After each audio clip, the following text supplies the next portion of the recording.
নমস্কাৰ প্ৰিয় বন্ধু বান্ধৱীসকল, পুনৰ আন এটা ভিডিঅ'লৈ আপোনালোক সকলোকে স্বাগতম জনাইছোঁ। আজি আমি এটা গুৰুত্বপূৰ্ণ বিষয় আলোচনা কৰিম। এই গুৰুত্বপূৰ্ণ বিষয়টো সকলো মানৱ জীৱনৰ প্ৰতিটো ক্ষেত্ৰতে প্ৰযোজ্য হ'ব, বা এই গুৰুত্বপূৰ্ণ বিষয়টো মানৱ জীৱনৰ প্ৰতিগৰাকী ব্যক্তিৰ ক্ষেত্ৰত এই বিষয়টো জড়িত হৈ আছে।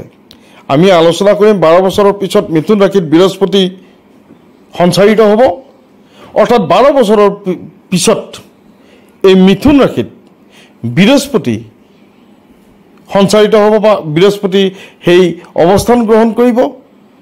আৰু জ্যোতিষশাস্ত্ৰত বৃহস্পতি গ্ৰহৰ গুৰুত্ব অত্যাধিক বুলি ক'ব পাৰি, কাৰণ কিয়নো দেৱগুৰু বৃহস্পতিৰ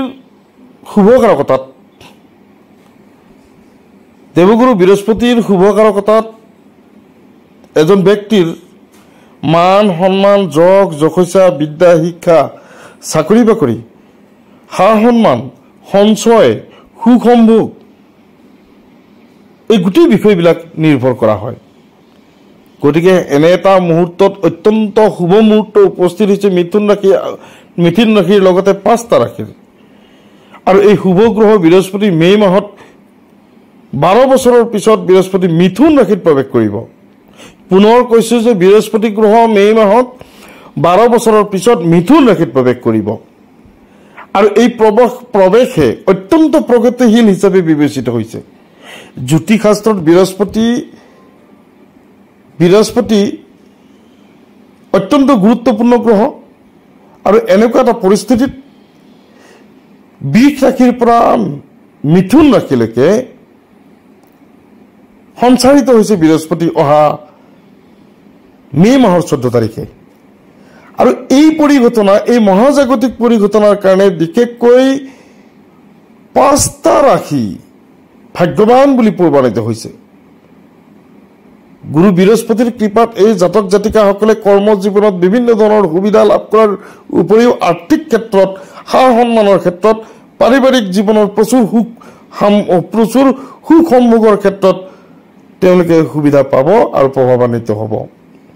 আহক আমি জানিবলৈ ইচ্ছা কৰিম কোন কোন ৰাশি এই মহাজাগতিক পৰিঘটনাৰ ফলত কোন কোন ৰাশি উপকৃত হ'ব। আৰু সেই বিষয়টোলৈ যোৱাৰ আগতে এটা বিষয় পুনৰ আপোনালোকক অনুৰোধ কৰিছোঁ, যদি আপোনালোকে মোৰ এই চেনেলটিৰ কাৰণে আপুনি নৱাগত, তেনেহ'লে মোৰ চেনেলটি ছাবস্ক্ৰাইব কৰি ল'বৰ কাৰণে আবেদন জনাইছোঁ। আৰু মোৰ ভিডিঅ'সমূহ আপোনাৰ বন্ধুবৰ্গলৈ লৈ যোৱাৰ ক্ষেত্ৰত সহায় কৰিবৰ কাৰণে অনুৰোধ জনাইছোঁ। আহক আমি ভিডিঅ'টোৰ ভিতৰলৈ যাওঁ। যে বৃহস্পতি গ্ৰহ হৈছে মানৱ জীৱনৰ কাৰণে অত্যন্ত গুৰুত্বপূৰ্ণ গ্ৰহ। আৰু বৃহস্পতিৰ শুভকাৰকতাত মানুহৰ জীৱনত ধন, টকা পইচা, সঞ্চয়, চাকৰি বাকৰি, ৰাজসিক সন্মান, যশ যশস্যা, এই গোটেই বস্তু সমৃদ্ধিশালী হয়। গতিকে আমি প্ৰথম ৰাশি হিচাপে বৃষ ৰাশিৰ কথা ক'ব পাৰোঁ।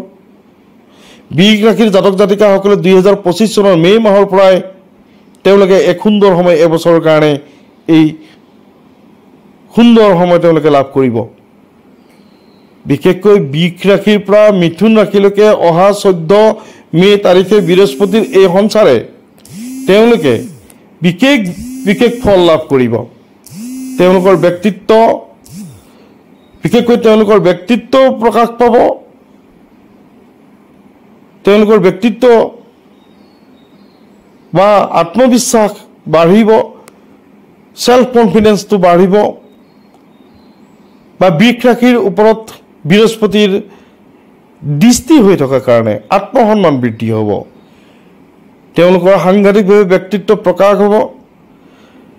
যিসকল লোক সামাজিক আৰু ৰাজনৈতিক দিশৰ লগত জড়িত হৈ আছে, সেইসকল লোকে প্ৰচুৰ প্ৰশংসা লাভ কৰিব, প্ৰচুৰ যশস্যা লাভ কৰাৰ লগে লগে তেওঁলোকে ক্ষমতাশালী হৈ পৰিব অহা মে' মাহৰ 14 তাৰিখৰ পিছত। অৱশ্যে বৃষ ৰাশিৰ ছাত্ৰ ছাত্ৰীসকলে, যিসকলে ছায়েন্স বিষয়ৰ লগত জড়িত, সেইসকল ছাত্ৰ ছাত্ৰী যথেষ্ট উপকৃত হ'ব এই সময়খিনিত। যিসকল ছাত্ৰ ছাত্ৰী কলা বিষয়ৰ লগত জড়িত, যিসকল ছাত্ৰ ছাত্ৰী গৱেষণাৰ লগত জড়িত, এইসকল ছাত্ৰ ছাত্ৰী সুনাম কঢ়িয়াব। তেওঁলোকে উপযুক্ত ফলাফল লাভ কৰিব, তেওঁলোকৰ আত্মবিশ্বাস বাঢ়িব। আৰু যিসকল লোক চাকৰি প্ৰাৰ্থী চাকৰিৰ তালাচত আছে, চাকৰিৰ কাৰণে অত্যন্ত পৰিশ্ৰম কৰি আছে, তেওঁলোকৰ জীৱনলৈ ধাৰাবাহিকভাৱে নতুন নতুন চাকৰিৰ বিষয় তেওঁলোকৰ জীৱনলৈ আহিব। আৰু যিসকল লোকে ঠিকা টুকুলিৰ লগত জড়িত হৈ আছে, সেই ঠিকা টুকুলিৰ লগত জড়িত হৈ থকা ব্যক্তিসকলে নতুন নতুন সুবিধা পাব, তেওঁলোকৰ নতুন নতুন অফাৰ তেওঁলোকলৈ আহিব। ব্যৱসায়িক ব্যক্তিসকলৰ কাৰণে অত্যন্ত সুন্দৰ নতুন নতুন পৰিকল্পনা তেওঁলোকৰ মাজলৈ আহিব। গতিকে তুলনামূলকভাৱে ক'ব পাৰি যে আৰ্থিকভাৱে এই বিষ ৰাশিৰ অহা মে' মাহৰ 14 তাৰিখৰ পিছত অত্যন্ত সুন্দৰ এই সময় এবছৰলৈকে থাকিব। এবছৰলৈকে বিষ ৰাশিৰ জাতক জাতিকাসকলে শিক্ষা দীক্ষা, চাকৰি বাকৰি, স্বাস্থ্য, বন্ধু, এই গোটেই বিষয়খিনি অত্যন্ত সুন্দৰ বুলি ক'ব পাৰি। আমি দ্বিতীয় ৰাশিটোলৈ আহিছোঁ। দ্বিতীয় সৌভাগ্যশালী ৰাশিটো হৈছে কৰ্কট ৰাশি। কৰ্কট ৰাশিৰ জাতক জাতিকাসকলে 2025 চনৰ মে' মাহৰ 24 তাৰিখৰ পিছত আপোনাৰ সপোন পূৰণৰ দিশত ধাৱমান হৈছে। অৰ্থাৎ বিষ ৰাশিত অৰ্থাৎ কৰ্কট ৰাশিৰ জাতক জাতিকাসকলে অহা 14 মে' তাৰিখৰ পিছত তেওঁলোকৰ মনে সজা বা মনৰ সপোনসমূহ পূৰণ কৰিবৰ কাৰণে মনৰ সপোনসমূহ পূৰণ কৰাৰ দিশে আগবাঢ়িছে।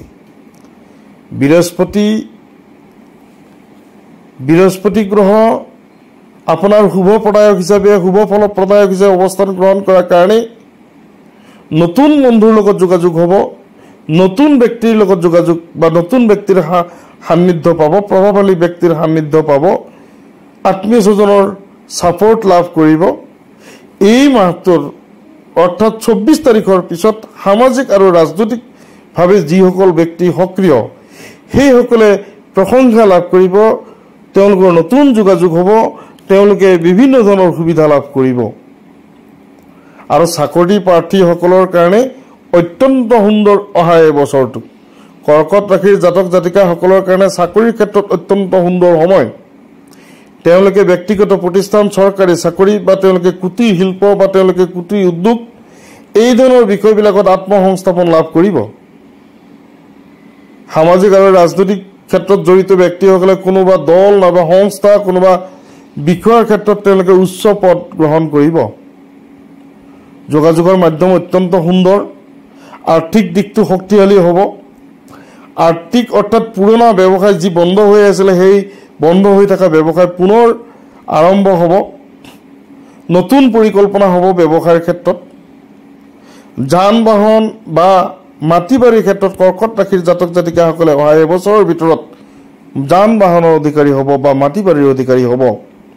ত্বৰান্বিত গতিৰে আগবাঢ়িব খোজা এই বৃহস্পতিৰ সঞ্চাৰে কৰ্কট ৰাশিৰ জাতক জাতিকাসকলৰ জীৱনলৈ সাংঘাতিকভাৱে আত্মবিশ্বাস আৰু আত্মসংযমতা লৈ আহিব। আৰু এই কঠোৰ বাস্তৱ, ইতিমধ্যে পাৰ কৰি অহা কঠোৰ বাস্তৱৰ সন্মুখীন হৈ তেওঁলোকে সাংঘাতিক জীৱনৰ সাংঘাতিক সিদ্ধান্তসমূহ গ্ৰহণ কৰিব এই এবছৰতেই। আৰু এই সাংঘাতিক সিদ্ধান্তসমূহে তেওঁলোকৰ জীৱনলৈ লৈ আহিব সুখবৰ আৰু সুবাৰ্তা। অৰ্থাৎ অহা 14 মে' তাৰিখৰ পৰা কৰ্কট ৰাশিৰ জাতক জাতিকাসকলৰ জীৱনলৈ সাংঘাতিকভাৱে অৰ্থৰ আগমন হ'ব। চাকৰি বাকৰি লাভ কৰিব, নতুন ব্যৱসায় লাভ কৰিব আৰু বিয়া বাৰুৰ ক্ষেত্ৰত, প্ৰেম প্ৰণৰ ক্ষেত্ৰত অত্যন্ত সুন্দৰ বুলি ক'ব পাৰি। তেওঁলোকে উচ্চ শিক্ষিত পাত্ৰ পাত্ৰী লাভ কৰিব। বিবাহৰ ক্ষেত্ৰত অত্যন্ত সুন্দৰ। আমি সিংহ ৰাশিৰ পৰৱৰ্তী ৰাশিটোলৈ আহিছোঁ, সৌভাগ্যশালী ৰাশিটো। পৰৱৰ্তী সৌভাগ্যশালী ৰাশিটো হৈছে সিংহ ৰাশি। অৰ্থাৎ 2025 চনৰ 14 মে'ৰ পিছত সিংহ ৰাশিৰ জাতক জাতিকাসকলৰ জীৱনলৈ আহিব এক অভাৱনীয় পৰিৱৰ্তন। তেওঁলোকে কঠোৰ পৰিশ্ৰম আৰু কঠোৰ সংগ্ৰামৰ ফলাফল লাভ কৰিব এই বছৰটোতে। অৰ্থাৎ 14 মে' তাৰিখৰ পিছত সিংহ ৰাশিৰ জাতক জাতিকাসকলে তেওঁলোকৰ জীৱনত সাংঘাতিকভাৱে সিদ্ধান্ত গ্ৰহণ কৰিব, সাংঘাতিকভাৱে পৰিৱৰ্তন তেওঁলোকে লাভ কৰিব আৰু ব্যৱসায়ীসকলে বিশেষকৈ নতুন পৰিকল্পনা গ্ৰহণ কৰিব আৰু সেই পৰিকল্পনাত তেওঁলোকে কৃতকাৰ্যতা লাভ কৰিব। বিশেষকৈ একাদশৰ বৃহস্পতি হেতু সিংহ ৰাশিৰ জীৱনলৈ অৰ্থৰ আগমন হ'ব, তেওঁলোকৰ জীৱনত শৃংখলাবদ্ধ আৰু আত্মবিশ্বাসৰ প্ৰভাৱ বৃদ্ধি হ'ব। তেওঁলোকে আত্মবিশ্বাস আৰু শৃংখলাবদ্ধ জীৱনৰ জৰিয়তে তেওঁলোকৰ মনৰ যিবিলাক সপোন, মনৰ যিবিলাক পৰিকল্পনা, এইসমূহ পৰিকল্পনা আৰু সপোন বাস্তৱত ৰূপায়িত কৰিব পাৰিব এই বছৰটোতেই।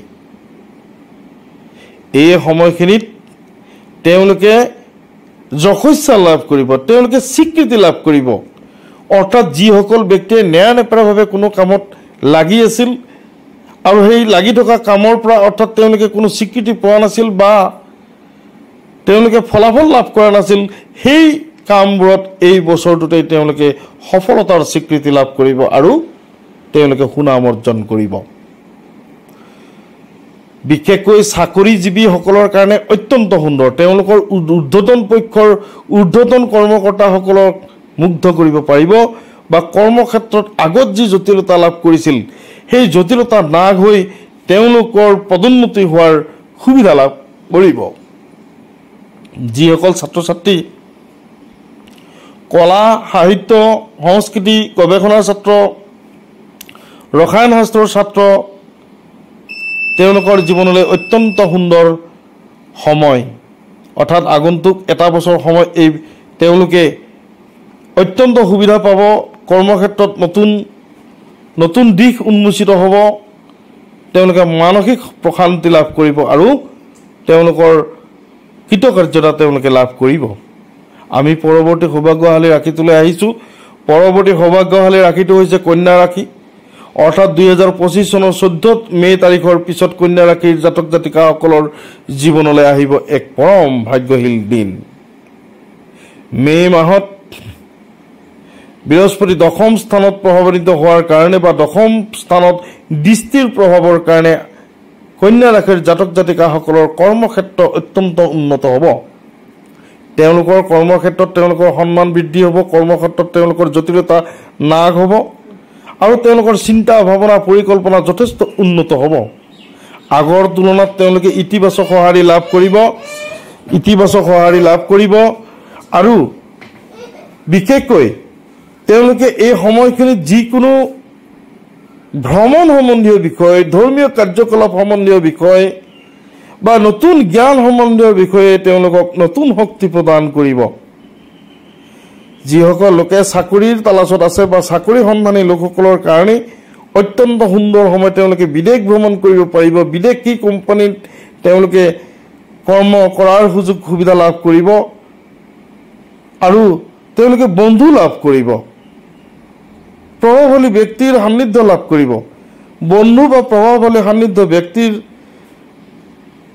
ব্যক্তিৰ জৰিয়তে তেওঁলোকে কোনো প্ৰশিক্ষণ, কোনো ছেমিনাৰ বা কোনো প্ৰকল্প ইত্যাদিৰ ক্ষেত্ৰত দক্ষতাপূৰ্ণ স্বীকৃতি লাভ কৰিব। আৰু অবিবাহিতসকলৰ কাৰণে অত্যন্ত সুন্দৰ। তেওঁলোকে উপযুক্ত পাত্ৰ পাত্ৰী লাভ কৰিব। তেওঁলোকৰ চাকৰি বাকৰি বা অন্যান্য ক্ষেত্ৰত তেওঁলোকে যথেষ্ট সকাহ পাব। পাৰিবাৰিক মিলন ঘটিব, পাৰিবাৰিক অসূয়া অপ্ৰীতি নাশ হৈ পাৰিবাৰিক সুখ সম্ভোগ লাভ কৰিব। আমি একেবাৰে শেষৰ ৰাশিটোলৈ আহিছোঁ। শেষৰ ৰাশিটো হৈছে ধনু ৰাশি। 2025 চনৰ 14 মে'ৰ পিছত এই ধনু ৰাশিৰ জাতক জাতিকাসকলে খুব সুন্দৰভাৱে তেওঁলোকৰ জীৱন এক সুন্দৰ শৃংখলাবদ্ধভাৱে ধাৱমান হ'ব। তেওঁলোকে পুৰণি সমস্যাৰ পৰা মুক্তি লাভ কৰিব। যদি ধনুৰাশিৰ কোনো ব্যক্তিয়ে পুৰণা বেমাৰত ভুগি আছিলে সেই বেমাৰৰ পৰা তেওঁলোকে পৰিত্ৰাণ লাভ কৰিব, পৰিত্ৰাণ পাব। মে মাহৰ 14 তাৰিখৰ পিছত বিশেষকৈ সপ্তম স্থানলৈকে দৃষ্টি হোৱাই তেওঁলোকৰ জীৱনলৈ শৃংখলাবদ্ধ কৰ্মপদ্ধতি আহিব। কৰ্মজীৱী মানুহৰ বিশেষকৈ তেওঁলোকৰ শৃংখলাবদ্ধ কৰ্ম তেওঁলোকৰ আৰম্ভ হ'ব। ৰাজনীতিত থকা ব্যক্তিসকলে বিশেষকৈ তেওঁলোকৰ উচ্চ পদ লাভ কৰিব। সামাজিক ব্যক্তিসকলে তেওঁলোকে বঁটা বাহন বা সামাজিক স্বীকৃতি লাভ কৰিব আৰু ছাত্ৰ ছাত্ৰীসকলে প্ৰশংসা লাভ কৰিব। তেওঁলোকে উপযুক্ত নম্বৰ, উপযুক্ত ফলাফল বা ৰাষ্ট্ৰীয় পৰ্যায়ৰ প্ৰতিযোগিতাসমূহত অংশগ্ৰহণ কৰাৰ কাৰণে সুবিধা লাভ কৰিব আৰু উপযুক্ত ফলাফল লাভ কৰিব। আৰ্থিক অৱস্থা আগতকৈ যথেষ্ট উন্নত হ'ব। ঋণ পৰিশোধ কৰাৰ কাৰণে বা খৰচ নিয়ন্ত্ৰণ কৰাৰ কাৰণে এয়া উপযুক্ত সময়, অৰ্থাৎ আগন্তুক এটা বছৰ সময় তেওঁলোকে ঋণ পৰিশোধ কৰাৰ কাৰণে ব্যৱস্থা গ্ৰহণ কৰিব আৰু সঞ্চয় কৰাৰ কাৰণে তেওঁলোকে অনুপ্ৰেৰিত হ'ব। অৰ্থাৎ অহা এটা বছৰ অত্যন্ত সুন্দৰ বুলি নিশ্চিতভাৱে ক'ব পাৰি ধনু ৰাশিৰ জাতক জাতিকাসকলক। প্ৰেমৰ ক্ষেত্ৰত অত্যন্ত সুন্দৰ, শক্তিশালী ৰূপত তেওঁলোকৰ প্ৰেম প্ৰকাশিত হ'ব আৰু এই প্ৰেম বিবাহলৈ ৰূপান্তৰিত হোৱাৰ সম্ভাৱনা আছে। যিসকল লোকে বিবাহৰ কাৰণে পাত্ৰ পাত্ৰীৰ সন্ধানত আছে সেইসকল লোকে উপযুক্ত পাত্ৰ পাত্ৰী গ্ৰহণ কৰিব বা লাভ হ'ব। বন্ধু বান্ধৱীসকল, বিশেষকৈ 14 মে'ৰ তাৰিখত বৃহস্পতি সঞ্চাৰৰ কাৰণে বৃহস্পতিৰ শুভকাৰকতাত এই 5টা ৰাশিৰ জীৱনলৈ আহিব শৃংখলাবদ্ধ কৰ্মপদ্ধতি, শৃংখলাবদ্ধ জীৱন আৰু আৰ্থিক ধনাগম হ'ব আৰু তেওঁলোকৰ জীৱনলৈ প্ৰেম, প্ৰণয়, চাকৰি বাকৰি এই সমস্ত বিষয় অহা এটা বছৰৰ ভিতৰত তেওঁলোকে লাভ কৰিব। যা নহওক, বৃহস্পতিৰ সঞ্চাৰৰ ফলত এই ধৰণৰ ৰাশিসকলে 5টা ৰাশিয়ে জীৱনত যথেষ্ট উন্নতিৰ পিনে ধাবিত হৈছে। সদশেষত সকলোৱে কুশল মংগল কামনা কৰিছোঁ। ধন্যবাদ।